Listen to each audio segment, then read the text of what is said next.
모든 사람에게는 기대치라는 게 있습니다. 제가 친구가 있는데 생일 선물을 받는데 우리는 기대치가 얘는 내게 2만 원짜리를 줄 거다. 근데 갑자기 생일을 맞았는데 10만 원짜리를 줘요. 그러면 기대치가 쭉 올라가니까 기분이 상당히 좋습니다. 얘는 항상 2만 원짜리밖에 안 되는데 이 친구는 내게는 2만 원짜리야, 기대가. 근데 10만 원짜리를 받으면 기분이 얼마나 좋은지 몰라요. 그리고 당연히 옆에 있는 친구도 얘도 항상 그랬어요. 살아온 거 보니까 2만 원으로 기대를 했는데 2천 원짜리를 갖고 왔어요. 그러면 기대치가 뚝 떨어지면서 실망하게 되고 나한테 기분이 나쁜가? 너 생일 때 한번 두고 보자. 내가 1,000원짜리를 주고 말지. 이렇게 마음속에 다툼이나 마음속에 아픔도 생기게 됩니다. 기대치가 있기 때문이에요. 제가 목회를 처음 할 때 지금 생각해도 아무것도 모른 채 목회를 했습니다. 우리 성도들이 지금 생각하면 참 대단하다는 생각을 저는 지금도 늘 갖습니다. 나는 혼자는 다 준비된 줄 알았어요. 29의 나이에 부교육자 생활도 했기 때문에 난 다 준비된 줄 알았습니다. 지금 생각하면 너무 엉성하고 투박한 담임 목사였어요.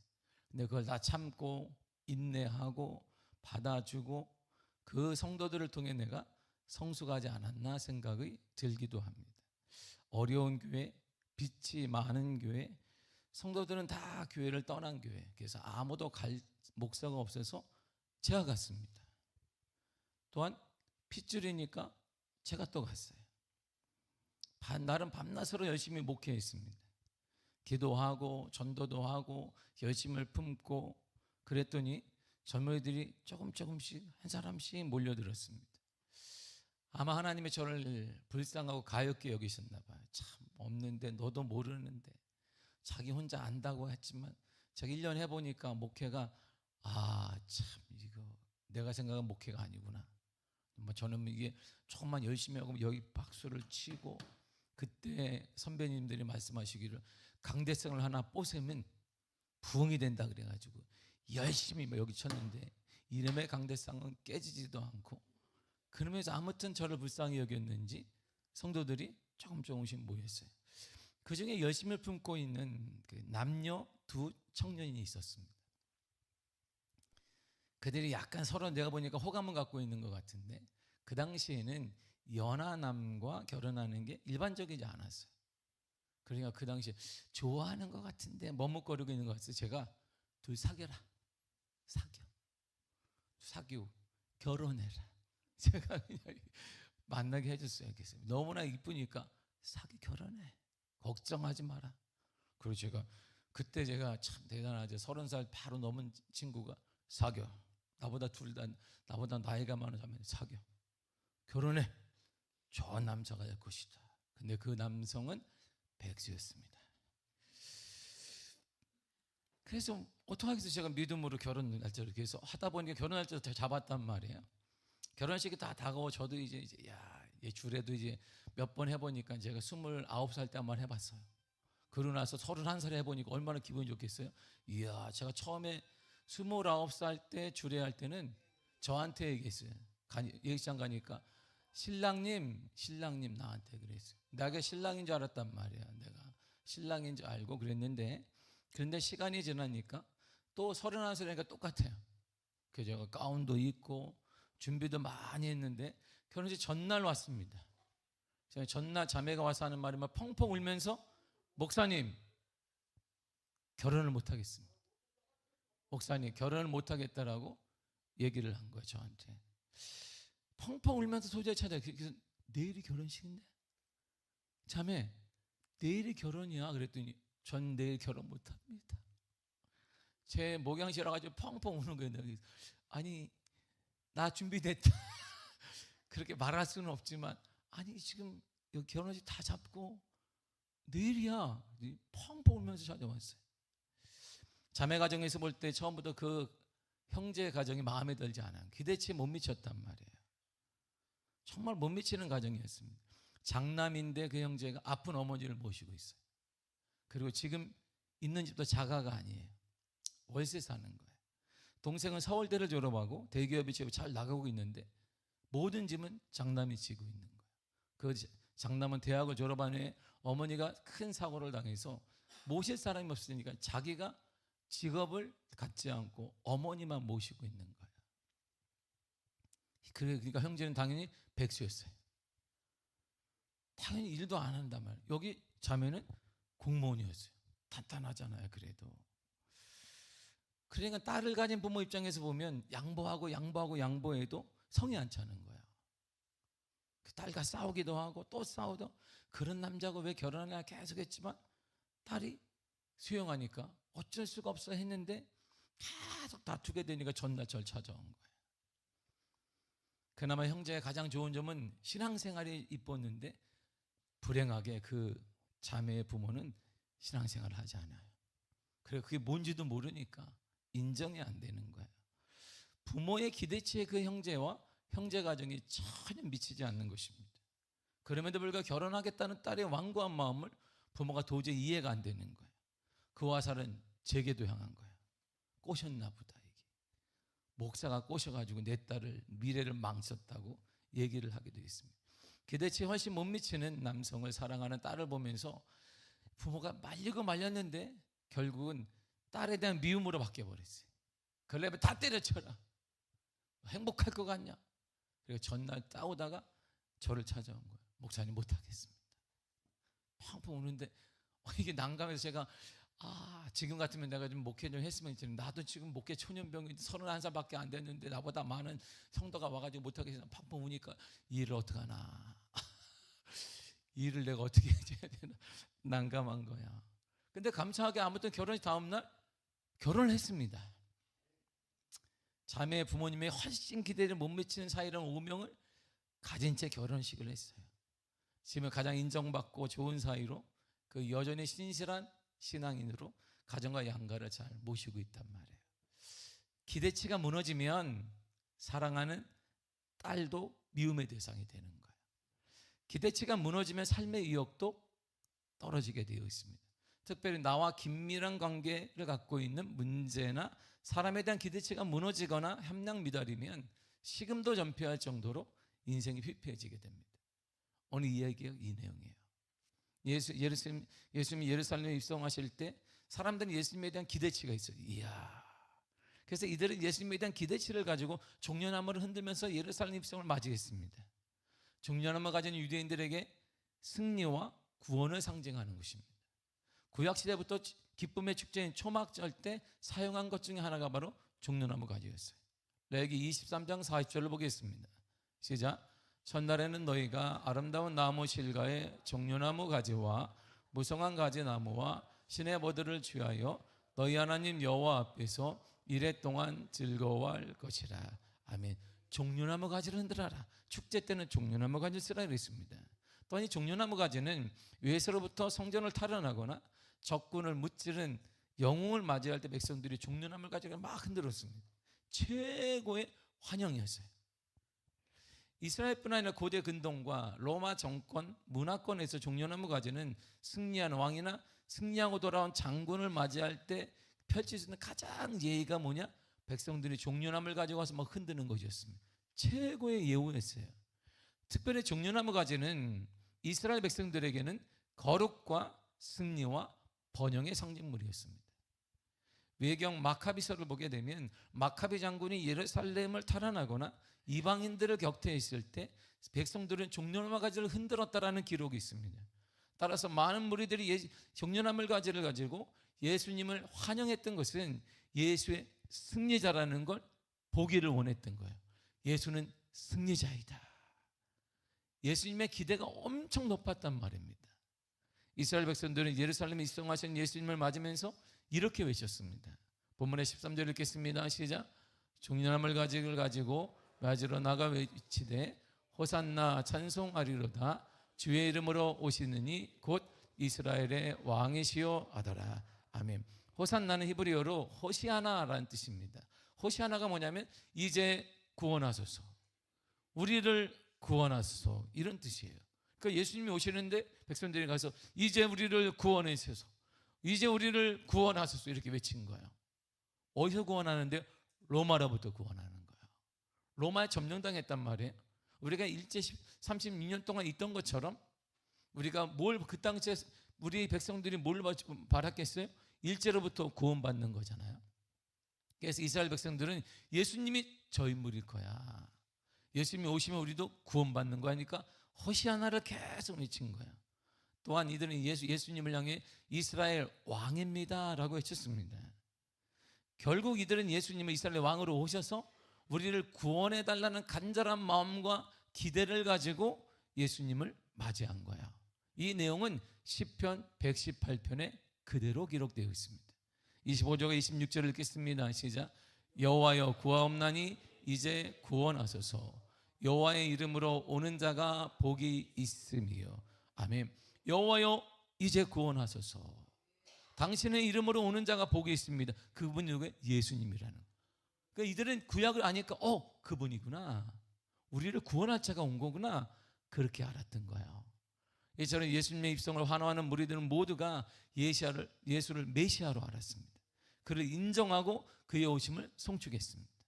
그리고 한 나라의 왕이라면, 그리고 그 왕이 당시 전 세계를 지배하고 있는 로마를 무너뜨릴 왕이라면 그들이 생각하는 기대치가 있어요. 1990년도에 닛산이라는 일본의 대기업이 막대한 부채와 그리고 방만한 경영 때문에 도산 위기에 처했습니다. 당시 파산 직전이었던 닛산을 살리기 위해 닛산의 이게 수뇌부들이 다 모여서 한 사람을 딱 지목했습니다. 바로 르노를 일으켰던 카를로스 곤이라는 사람을 스카우트한 거예요. 모든 조건을 주겠다. 기대를 엄청 가지고 그를 스카우트했습니다. 이 카를로스 곤은 이 한 사람의 기대치를 가지고 스카우트했는데 그는 기대치에 맞게 한 번에 그걸 해결했습니다. 그는 일본 기업 특유의 보수적인 문화를 깨트려 버렸습니다. 연공서열을 중시했던 일본 문화를 깨트리고 인사제도를 도입했고 성과급제로 바꿨습니다. 그리고 부서 간의 장벽을 완전히 무너져 버렸어요. 공장 폐쇄를 하고 인력 감축을 하고 부품 공급망 재편을 통해서 1년 만에 닛산이 흑자로 전환시켰습니다. 한 사람이 닛산이라는 기업을 살린 거예요. 이처럼 이스라엘 백성도 마찬가지예요. 예수님 한 분이 오시면 해방되는 거예요. 변화된다는 확신이 있었습니다. 기원전 2세기에 유다 영웅 유다 마카비라는 사람이 있는데 이들이 그리스 세력을 몰아냈습니다. 그가 그 예루살렘 성전을 탈환했어요. 이때 백성들이 너무나 기뻤습니다. 그래서 이를 위해 마카비를 할 수 있는 게 뭘까 하다가 모든 백성들이 종려나물 가지를 들고 와서 다 흔들었습니다. 위대한 구원자 마카비요, 당신은 다윗이요, 당신은 위대한 구원자라고 막 흔들었습니다. 이후에 종려나무 가지는 이스라엘 민족의 자긍심과 독립을 상징하는 표정이 되었고 유대 동전에 종려나무 가지가 떡하니 박혀 있었어요. 종려나무 가지를 흔드는 모습을 통해 예수님에 대한 사람들의 기대치를 우리가 알 수 있잖아요. 로마의 지배를 받고 있는 당시에 이스라엘 백성들이 예수님에 대한 기대치가 무엇이었을까요? 가지를 흔든다는 것은 예수님 당시는 마카비랑 같은 사람인 거예요. 우리를 그리스로부터 마카비가 구원한 것처럼 당신은 우리를 로마로부터 구원할 수 있다는 확신을 가진 것입니다. 이들은 예수님을 구원자 메시아로 본 거예요. 이제 우리는 해방되었구나. 그들이 원했던 메시아는 강대국 로마로부터 구원할 강력한 정치적인 힘 있는 메시아를 원했어요. 이제 그분이 오시면 로마는 다 끝난 거야. 로마는 싹 제거할 것이에요. 태우든지 뭐라든지 다 끝나고 이제 우리는 자유를 누리게 될 것이라는 확신을 갖게 된 것입니다. 이런 마음을 담아서 이들이 종려나무 가지고 힘차게 흔들었어요. 더 힘차게 흔들고 모든 백성이 흔들면서 힘차게 흔들면서 예수님을 맞이했습니다. 그런데 예수님이 예루살렘에 입성하시는 모습은 그들의 기대치와는 조금 달라요. 모습이 좀 아름답지가 않아요. 14절을 보겠습니다. 시작. 예수는 한 어린 나귀를 타고 보고 타시니. 아멘. 예수님은 어린 나귀를 타고 예루살렘에 오신 거예요. 일반적으로 전쟁과 정복을 생각할 때 주인공은 큰 백마나 군마를 타고 옵니다. 거대한 말을 타고 탁탁탁 보면 사람들이 와 환영하는데 나귀를 탔네. 전쟁에 나갈 때나 한 왕이 전쟁에 나갈 때나 승리하는 정복자로 귀향할 때는 위험 있는 군말을 탑니다. 가장 멋있는 말을 타고 갑옷도 입히고, 그래서 앞에 딱 하면 사람들이 모든 백성이 종려를 가지고 막 흔들어야 되는데 나귀를 탔네. 그리고 나귀 중에서도 또 새끼를 탔네. 아이고, 사람들이 볼 때 얼마나 힘들까. 나귀도 볼품이 없는데 새끼를 탔어요. 여기서부터 예수님의 기대치가 조금 떨어지는 거예요. 근데 군중심리라는 게 있어요. 모두가 다 예수를 다 전복주, 그리고 우리가 전복할 구세주로 하는데 자기 혼자 그러니까 이 군중의 힘에 의해서 그래 맞다라고 군중심리가 다 같이 예수님을 위대한 지도자요, 당신은 능력자요, 우리를 지도할 지도자요, 우리의 구원자라고 다 외치기 시작했어요. 그런데 이런 모든 힘을 한 방에 다 날려버린 사건이 하나 일어났어요.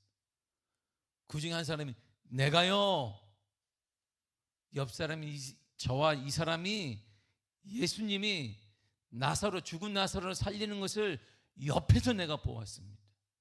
이 한마디를 딱 하니까 모든 사람들이 그분이 맞구나, 우리가 그 자리에 그분이 맞아. 사람들은 난리가 났습니다. 확신을 가졌어요. 우리가 찾고 있는 메시아가 그분이야. 죽음도 이긴 예수라면 충분히 가능하다고 보았습니다. 17절에 이렇게 말하잖아요. 읽겠습니다. 시작. 나사로를 무덤에서 불러내어 죽은 자 가운데 살리실 때에 함께 있던 무리가 증언한지라. 아멘. 보세요. 무덤에서 살리신 것을 봤어요.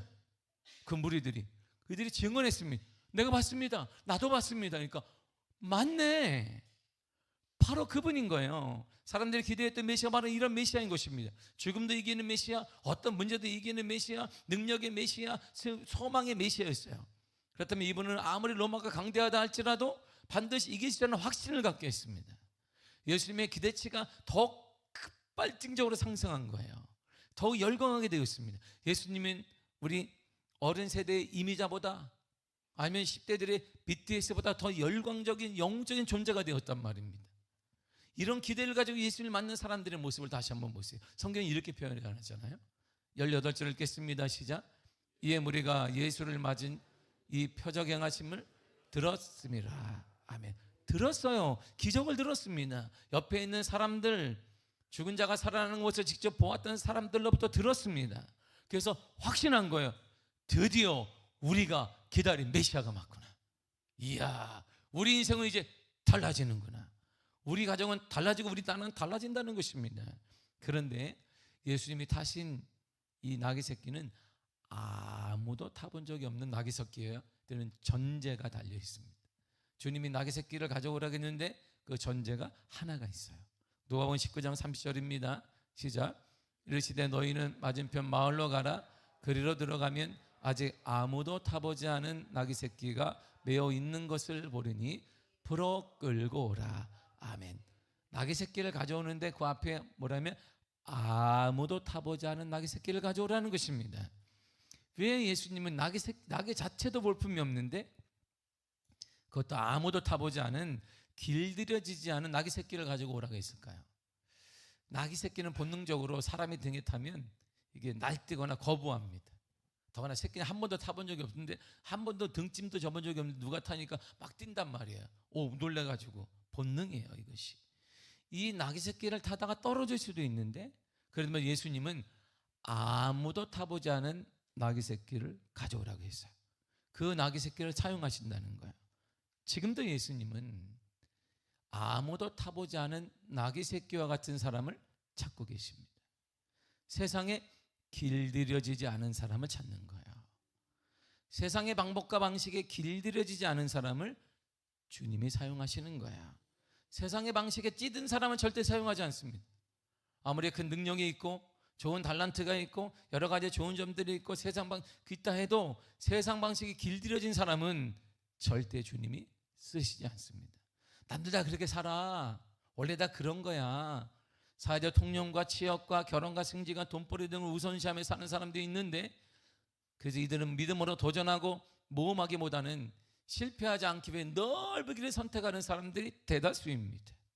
순수한 열정이나 선한 분노도 없습니다. 계산과 타협에 빠른 사람들이 대부분입니다.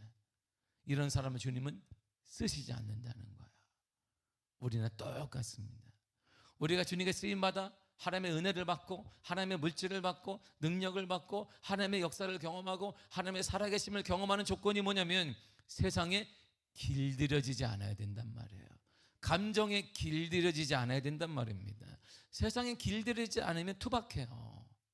서툴고 미숙해 보입니다. 예수님이 그런 나귀 새끼를 선택하셨고 그 위에 앉으셨습니다. 그랬더니 그 나귀가 온순하게 순종하며 예루살렘 성에 들어가게 된 거예요. 예수님은 사람을 길들이고 쓰시는 최고의 선수입니다. 예수님은 어떤 사람에도 바꿔 쓰실 수 있는 능력 있는 분이십니다. 한 가지만은 기억해야 됩니다. 한 가지만은 배척해야 됩니다. 세상에 살고 있지만 세상에 물들지 말아야 되는 것입니다. 세상에 살고 있지만 세상에 길들여지지 말아야 되는 것입니다. 물질에 길들여지지 말고 감정에 길들여지지 말고 믿음에 길들여져야 된단 말입니다. 이럴 때 하나님이 쓰시는 거예요. 이런 사람을 쓰시고 이런 가정을 이런 자녀들을 쓰시는 것입니다. 지금까지 우리는 이렇게 살아왔어요. 지금까지 우리는 길들여지지 않았어요. 우리는 주님께 길들여지기보다 주의 말씀에 길들여지기보다 세상에 길들여져 왔습니다. 그래서 주님의 방법과 말씀대로 살려가면 날뛰고 거부하는 거야. 세상 사람들이 복음 전하면 왜 거부할까요? 이들이 길들여졌잖아요. 이들은 세상에 길들여졌기 때문에 주의 말씀을 전하면 거부해요. 날뛰면 뭐 그런 게 다 있어 모르는 게 아이고야. 어느 시대인데 그걸 믿어? 길들여져서 이래요. 그러면 자신이 하고 싶은 대로 살기를 원해요. 그래야 성공할 수 있다고 봅니다.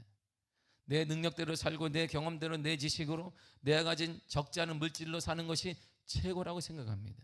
그러나 만물과 모든 자연현상을 다스리는 분은 오직 여호와 하나님이 되십니다. 그분이 만물을 바꾸고 사람도 바꾸고 인생도 바꾸고 환경도 바꾸고 여러 가지도 바꿀 수 있는 힘이 예수 안에 있다 이런 말이죠. 이런 기대와 한대를 받고 예루살렘에 입성하신 예수님의 모습은 근데 이들의 모습 기대와는 너무 다른 거예요. 예수님은 힘없이 저항도 한 번 하지 않은 채 겟세마네 동산에서 체포됐습니다. 빌라도 법정에 섰는데 빌라도가 계속 추궁을 해요. 사람들이 계속 뭐라고 하는데 대꾸도 한마디 하지 않습니다. 뭐라도 얘기해야 되는데 그거 아니다, 잘못됐다, 그거는 잘못된 거 이렇게 말해야 되는데 아무 말도 안 하는 거예요. 그래서 결정적으로 사람들이 예수님의 등 돌린 이유가 뭐냐면 능력의 구세주인 줄 알았어요. 힘 있는 구세주인 줄 알았더니 사람들이 침뱉고 능력하고 때리고 하는데도 예수님이 아무런 저항은 안 하는 거예요. 뭔가 힘 있으면 해야지. 니들 뒷일이 무서운 줄 알아라. 니들 골목 갈 때 조심해라. 뭐 이렇게 말을 하든지 내가 사람 풀면 니들 이야 무서운 줄 알아. 제가 목포에서 큰 교회를 저랑 나이가 비슷한 친구 중에 한 분이 목포에서 가장 큰 교회를 해요. 그분이 목포 출신이니까 자기는 목포에 살아서 목포를 안 갈라 그랬다는 거예요. 서울에서 목회하다. 근데 아버지가 너무 10년 동안 아프신 바람에 너가 와서 목회하라고 가니까 아버지가 10년 동안 아버지가 개척교회만처럼 다 딸랑 남겨놓고 하셨는데 이분이 젊을 때 이 친구들이 저보다 이렇게 커요. 등치도 이만해. 친구들이 있다고 하더니 너 왔냐? 어더니 너가 뭐냐? 목사니까 목사님 왔냐? 친구들이 좀 보자 그러더니 어디로 갈까 하더니 목포의 가장 큰 나이트클럽으로 오라는 거예요. 가니까 친구 셋이 있는데 그 목사님이 거기 들어가야 되나 말아야 되나, 그 앞에서 이게 목사님 내가 거길 들어가야 되나 말아야 되나, 사람들이 너무 많은데 그러다가 복음을 들어가자 딱 가니까 이 친구 셋이서요 술을 딱 왔냐 앉으라. 친구들은 여기다 막 이렇게 그림도 그리고 막 이런 친구들이 딱 목포에 힘 있는 친구들이 셋이 모여가지고 얘기하는 거야. 힘드냐? 그러니까 목회하는데 뭐가 힘드냐? 니들 고치는 게 가장 힘들다니까. 그냥 우리가 널 도와줄 건 없고 하나는 내가 분명히 해준다. 너 손에 피 묻히지 마라. 찍기만 해라. 우리가 다 처리해준다. 그랬다는 거야. 저 얘기를 그걸 저한테 하는 거야. 내가 목사님 나 좀 하나 빌려줘봐. 나도 좀 이렇게 해보게. 탕 목사님한테는 이게 목포에서 출장 오기가 힘들 것 같은데 그러는 거야. 그래서 내가 지금도 기억해. 이야, 응? 내가 해줄 건 없고 너 목사니까 손에 피 묻히면 안 되니까 말만 하면 우리가 피 묻혀준다. 너는 가만히 있으면 된다. 그래서 이분이 늘상 목포에 시내를 못 나간다는 거야. 시내 나가면 밑에 있는 친구들이 목사님 어디있습니까? 지나가다가 인사를 해가지고 이게 신방도 못 가고 막 이분이 목회를 지금은 견실하게 목포에서 가장 큰 교회를 세워서 20몇 년 동안 담임 목회를 그분이 하고 있어요. 그래서 가끔 통화도 하고 그러는데 잘 계시냐 그러니까 내가 그분들 잘 있어요 목사니까 잘 있어요.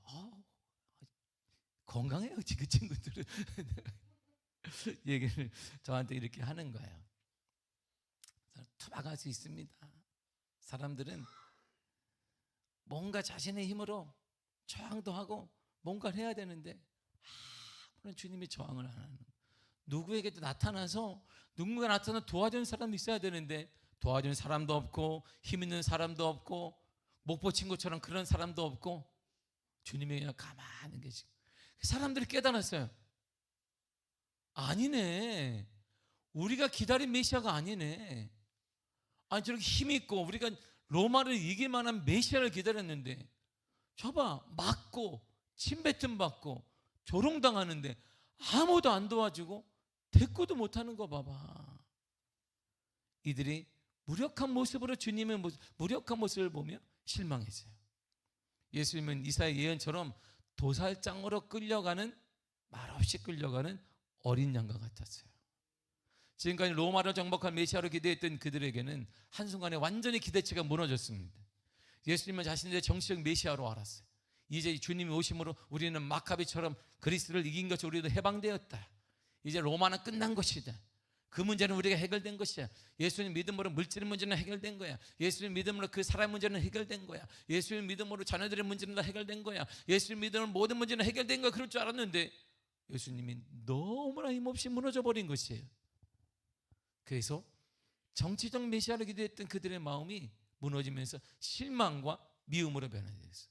예수님에 대한 기대치가 무너지자 사람들은 세 가지로 나누어졌습니다. 첫째가 뭐냐면 예수님을 못 박으라고 외치는 강력한 적극적 반대자들이 되었어요. 가장 충격적인 사건입니다. 환영하는 무리들 중에 상당수가 불과 며칠 만에 예수님을 환영했던 그들이 예수를 십자가에 못 박으라고 처형하라고 외치기 시작한 거예요. 그들은 자신들이 기대했던 로마로 물질 정치적 메시아가 아니라 힘없이 잡혀 매맞는 예수님의 모습에 실망하고 분노했습니다. 예수님은 그러면 안 된다는 거예요. 내가 아는 예수가 그러면 안 되지. 저거 가짜 아니야? 못 박으라고 했습니다. 자신들이 기대했던 메시아가 아니었어요. 그래서 그들은 이렇게 외쳤습니다. 마가복음 15장 12절과 13절입니다. 시작. 빌라도가 또 대답하여 이르되 그러면 너희가 유대인의 왕이라 하는 이를 내가 어떻게 하랴? 그들이 다시 소리 지르되 그를 십자가에 못 박게 하소서. 저렇게 외쳤어요. 십자가에 못 박으라.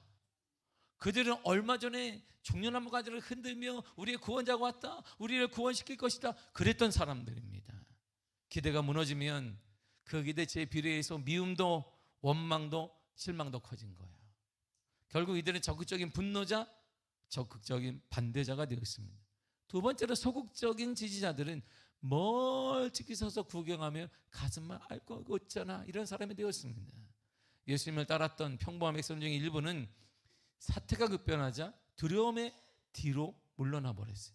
그 상황을 지켜보았습니다.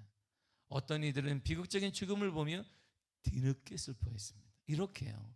누가복음 23장 27절입니다. 시작.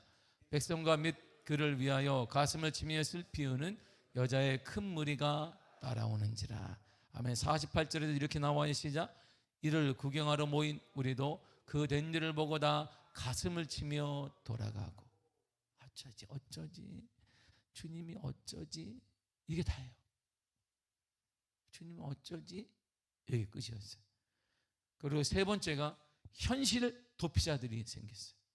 예수님과 가장 가까웠던 제자들은 입성 때의 영광을 보았습니다. 이야, 우리 주님이 맞네, 대단하시네, 모든 사람들의 구원자구나 그랬는데 예수님이 딱 잡히자마자 자신들도 잡힐까 봐 두려워 도망쳐 버렸습니다. 두려운 현실을 회피하고 싶은 거예요. 다른 생각할 겨를이 없습니다. 마가복음 26장 56절에 보면 나옵니다. 시작. 제 아들이 다 예수를 버리고 도망하니라. 예외 없이 다 모두 도망가 버렸습니다. 예수를 버렸어요. 그냥. 결과적으로 군중들이 이렇게 급격히 바뀌어진 이유는 그들의 기대치가 무너져 버렸기 때문입니다. 정치의 실망감이 너무나 큰 것이에요. 심지어 제자들도 마찬가지고, 당시 예수님이 로마 군대를 몰아내 사자인 줄 알고 종려나무를 흔들었습니다. 그들은 사자를 기대했어요. 밀림 왕 사자를 기대했는데 결국 양이 왔네. 사자밥인 양이 온 거예요. 그들은 양을 기대한 게 아닙니다. 사자예요. 왕 하면 더 도망가는 사자, 예수님이 한 번 외치면 다 도망가고 무너지는 사자를 기대했는데 양새끼가 왔어요. 내가 기대한 게 아닌데. 그건 기대치가 무너진 사람들은 더 큰 힘을 가진 사람에게 기대게 되어 있어요. 기대치가 무너진다고 그것이 사라지는 게 아닙니다. 그게 옮겨져요. 어디로요? 물질로, 다른 권력으로, 다른 것에 우리가 사라지게 돼요. 종교를 가진 사람은 종교가 없다 하지만 이들은 다 우상을 숭배하는 것을. 어려울 때에서는 미아리가 성업을 이루고 있습니다. 왜? 거기에 기대는 거예요. 내가 가진 것들을 가지고 거기에 다 기대치를 두게 됩니다. 사랑하는 성도 여러분, 기대치가 무너질 때가 있습니다. 내가 믿음으로 살면, 지금까지 믿음으로 살았다면 그게 합당한 기대를 하게 돼요. 이 정도는 주님이 보호해 주실 거야. 내가 이렇게 믿음으로 살았으니까 이 정도는 주님이 인도해 주실 거야. 이 정도는 주님이 지켜주실 거야. 이 정도는 길을 열어주실 거야. 기대치가 누구에게나 있어요. 저도 목회를 하면 그런 기대치가 있습니다. 지금까지 생명을 다해 목회했습니다. 제 몸을 아끼지도 않았어요. 돌보지도 않았어요. 그렇다고 내가 개인적으로 취한 것도 아무것도 없습니다. 오직 교회와 성도만 생각했습니다. 이렇게 했다면 주님에 대한 기대치가 저도 있는 거예요. 교회도 어느 정도 되고, 성도들도 어느 정도 신앙 성숙이 일어나고, 나도 어느 정도 좀 살만해야 되지 않나? 나도 좀 뭔가 좀 달라야 되지 않나? 이렇게 내가 쉬지 않고 목회만 했는데, 나는 내 모든 인생을 누려본 적도 없는데, 뭐 나는 놀러 가는 것도 모르고, 놀러 가는 취미도 없고, 오직 교회만 있는데, 오직 주의 말씀만 영광을 살았는데, 이런 때문에 내 생활이나 교회나 모든 게 달라져야 되지 않나? 기대치가 저도 있습니다. 근데 때때로 그 기대치가 무너질 때가 있어요. 가정과 배우자와 자녀들의 앞날이 막히거나, 우리의 일상에 문제가 생기거나, 우리의 직업이나 우리의 진로나 우리의 사업체에 문제가 생길 때, 내가 이렇게 봉사하고 최선을 다해 신앙생활을 했는데, 그렇다면 당연히 주님께서 인도하시고 새 길을 열어줘야 되는 거 아니야? 이런 기대가 무너질 때가 있습니다. 예수님이 내가 겪는 문제보다 작은 거 아니야? 이런 생각이 들 때가 있어요. 예수님이 내가 겪는 그 문제를 해결 못 하시는 건 아니야? 정말 구원자가 맞는 거야? 이런 생각이 들 때도 있습니다. 그것이 정말 그분의 한계인가? 의문이 들기도 하고, 어쩌면 나한테는 관심도 없나? 내가 조금 죄를 범하거나, 조금 내가 주님께 좀 시험 들어 섰다고 나한테 관심을 끊어버렸나? 나의 헌신을 작은 헌신이라고 무시하는 건 아닌가? 라는 실망이 들기도 합니다. 그게 더 큰 좌절과 실망이 들기도 하고, 때로는 기독교에 대해, 예수님에 대해 회의에 빠질 때도 있어요. 그래서 교회 문을 박차고 나간 사람들이 적지 않게 있습니다. 자신들의 생각과 기대치가 무너져 버렸기 때문에. 저도 때때로 그런 마음이 들기도 했습니다. 목회 천년병에 내가 이렇게 열심히 했는데, 그리고 제가 얼마나 열심히 했냐면, 목회하다가 쓰러지면 병원에 응급실에 간 적도 있어요. 나는 주밖에 없는데, 지금도 이렇게 살고 있는데, 그렇다면 내가 뭔가 주님에 대한 기대치가 누구에게나 있을 거예요. 그래서 예수님이 열렬히 환영했으나 끝은 배반한 그 사람들을 우리는 어렵지 않게 이해할 수도 있습니다. 그러나 세상의 방식은 보여야 믿는 것이지만 하나님의 방식은 믿음으로 바라볼 때 비로소 길이 열리게 되고 보여지게 되는 것입니다. 지금의 흔들림이 오히려 주님을 온전히 바라보게 하는 통로가 되어야 하는 것입니다. 때때로 주님에 대한 여러분의 기대치가 무너질 때 바로 그때가 우리의 믿음을 증명해 보일 때인 것입니다. 바로 그때 흔들림 없이 여러분의 시선을 주님께 고정하면 놀라운 역사가 일어나게 된단 말입니다. 이사야 23장 3절을 우리말 성경으로 읽겠습니다. 시작. 주를 한결같은 마음으로 의지하는 사람에게 주께서 평화를 넘치도록 부어주십시오. 그가 주님을 신뢰하기 때문입니다. 아멘. 그가 신뢰하는 자, 한결같은 마음으로 주를 의지하는 자에게 주님의 평화가 넘치는 거야. 주님의 은혜가 넘치고 주님의 돌보심이 가득하고 주님의 역사가 가득하게 된단 말입니다. 샬롬의 평화가 넘치는 것이에요. 사인과의 대인과의 평화가 우리의 물질의 평화와 우리의 건강의 평화와 모든 것의 평화가 가득하게 된다, 이런 말이죠. 그리고 내 것과 기대, 내 계산과 기대치가 무너질 때 가장 먼저 점검해야 될 것이 있습니다. 잠언 3장 5절과 6절입니다. 시작. 너는 마음을 다하여 여호와를 신뢰하고 내 명철을 의지하지 말라. 너는 범사의 그를 인정하라. 그러면 내 길을 지도하시리라. 아멘. 우리의 계산이 무너질 때 있어요. 우리의 기대치가 무너질 때 있습니다. 이럴 때 우리는 그래도 할 일이 뭐냐? 여호와를 신뢰하는 것입니다. 그를 인정하는 것입니다. 이 땅에 주는 여호와 하나님이심을 인정하는 거예요. 여호와 하나님이 이 땅의 주인이시고 내 길의 주인임을 인정하는 것입니다. 분명한 사실은 우리 생각보다 주님의 생각이 크시다는 거예요. 이 사실을 믿고 믿어야 합니다. 그리고 삶을 통해 우리 믿음을 보여야 돼요. 이럴 때가 바로 사랑하는 사람들에게 증명해 보이는 것이고 사람들에게 내 믿음을 증명해 보일 때가 된 것입니다. 사람들은 예수님의 힘없고 나약한 모습을 통해 자신들의 기대치가 무너졌다고 분노했습니다. 또 숨지기고 잠잠했습니다. 아니면 도망가 버렸습니다. 그러나 예수님은 그들의 무너진 기대치에 상관없이 그들을 사랑하셔서 십자가에 못 박히셨습니다. 그 누구도 이길 수 없는 죽음이라는 대적과 싸워 주님이 승리하시는 역사를 이루셨습니다. 그분의 생각, 그분의 계획이 우리보다 큽니다. 우리보다 엄청 크십니다. 그대가 무너진 그 자리에서 다시 믿음의 틀을 세워야 됩니다. 그래서 저는 젊은 나이부터 늘 배운 것이 딱 두 가지가 있어요. 제가 늘상 많은 목사님들에게, 선후배들에게 하는 말이 있습니다. 하나님의 지으신 모든 것은 선한 거야. 이해되지 않아도 선한 거야. 그러니까 내가 할 수 있는 최선이 뭐냐? 그러려니 하는 거야. 하나님의 주인이시니까. 그게 저를 목회하게 한 거야. 그것이 저를 지금 이렇게 서 있게 만든 것입니다. 섬김의 은혜를 허락하신 거예요. 하나님이 지으신 모든 것은 선한 거야. 그러니까 내가 할 일은 그냥 그러려니 하는 거야.